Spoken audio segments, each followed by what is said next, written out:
ব্যাপার কি? আজকে স্বর্ণা আপু একাই পুকুরে নেমেছে। রূপা আপুকে তো দেখতে পাচ্ছি না। কিরে, কি করছিস সেখানে? হুম? হঠাৎ করে আমাকে দেখে আকাশ একেবারে চমকে গেছে, আর সেই সাথে অনেক ভয়ও পেয়েছে। ভয় ভয় কণ্ঠ নিয়ে আকাশ বলল, আরে রূপা আপু, তুমি এখানে? আমি তো বাজার বাজার বাজার থেকে বাড়িতে যাচ্ছিলাম, তো তোমার সাথে দেখা হয়ে গেল। তাই নাকি? তুই বাজার থেকে বাড়িতে যাচ্ছিলি? কিন্তু বাজার থেকে বাড়িতে যাওয়ার রাস্তা তো এটা না। না না না, মানে রাস্তা ভুল করে এসে পড়েছি। আমি বাড়িতে যাই, আমি বাড়িতে যাচ্ছি এখনই। দাঁড়া আকাশ, তুই লুকিয়ে লুকিয়ে আমাদের গোসল করা দেখিস, তাই না? আরে না না না, ছিছি ছিছি, তুমি এইসব কি বলছো? থাক, আর ন্যাকামো করতে হবে না, আর এত ভয় পেতে হবে না। আমি কাউকে কিছু বলবো না, যদি তুই আমার সব কথা মেনে চলিস।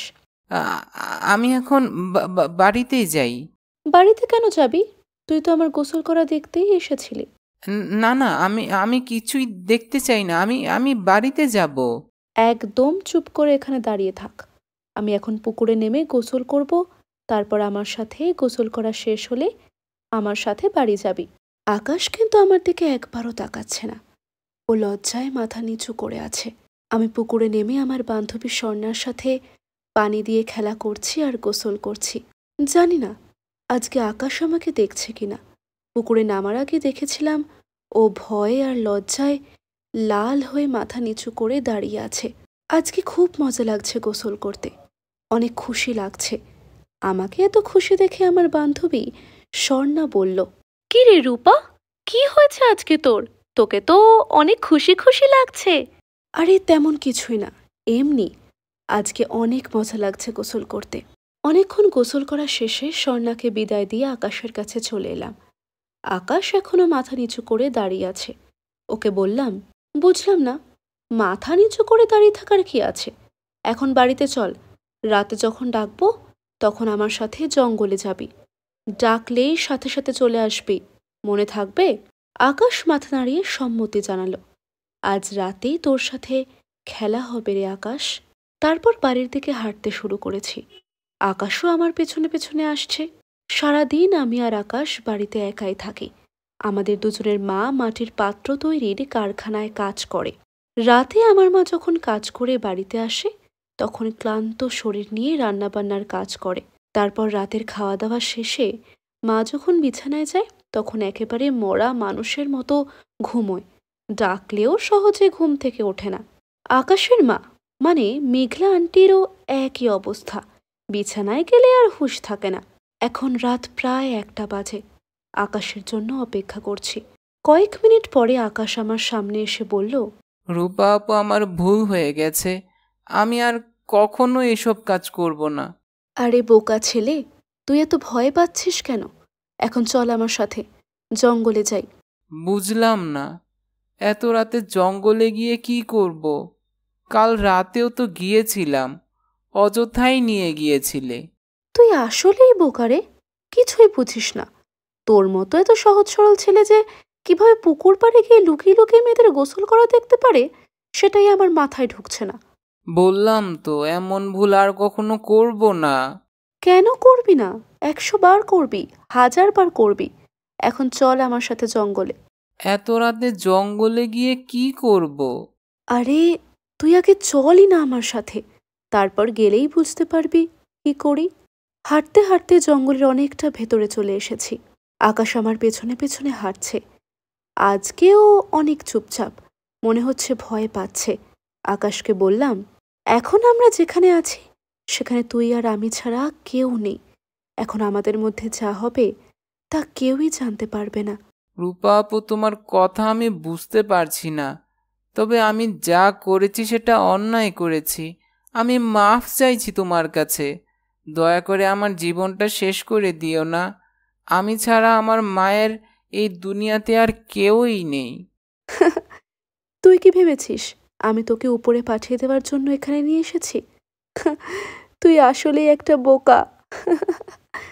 আকাশ এক নজরে আমার দিকে তাকিয়ে আছে। ওকে জিজ্ঞেস করলাম, কিরে, এভাবে হাঁ করে কি দেখছিস? তোমার হাসিটা অনেক সুন্দর, সেটাই দেখছি। আকাশের কথাটা শুনে বুকের ভেতরে কেমন যেন করে উঠল।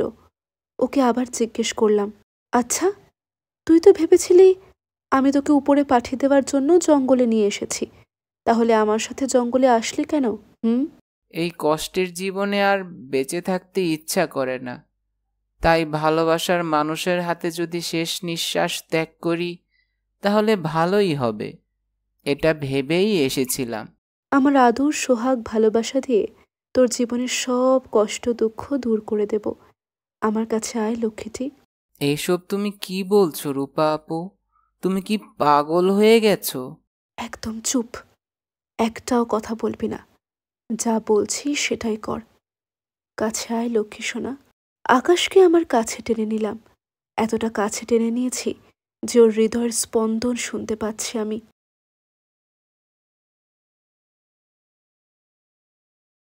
প্রায় 30 মিনিট ধরে চলে আমাদের প্রথম রাতের খেলাধুলা। আকাশ আর আমি দুজনেই অনেক ক্লান্ত। আকাশকে জিজ্ঞেস করলাম, তুই তো দেখছি জোয়ান পোলাগোর চেয়েও বেশি শক্তিশালী। প্রথম রাতে টানা 30 মিনিট করলি?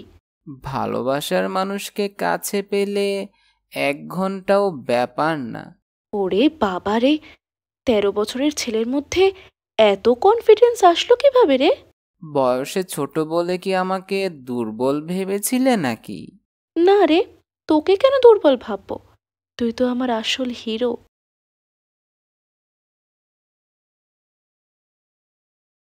আচ্ছা রূপা আপু, তুমি আমাকে তোমার এত কাছে আসার সুযোগ কেন দিলে? মা আমার বিয়ে ঠিক করেছে একটা বুইড়া ব্যাটার সাথে। মা যে কারখানায় কাজ করে সেই কারখানার মালিক কালুর সাথে আমার বিয়ে পরের সপ্তাহে। কালুর সাথে তোমার বিয়ে? কিন্তু কালুর তো বাড়িতে আরো 2টা বউ আছে, আর কালুর বয়স তো প্রায় 60 বছরের কাছাকাছি হবে। কি আর করব, অভাবের সংসার।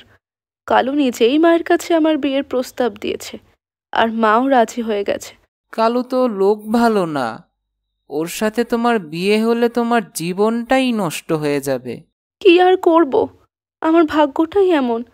বাবা তো শহরে আর একটা বিয়ে করে আমার কথা ভুলেই গেছে, আর এদিকে মা আমাকে একটা বুড়া লোকের সাথে বিয়ে দিচ্ছে।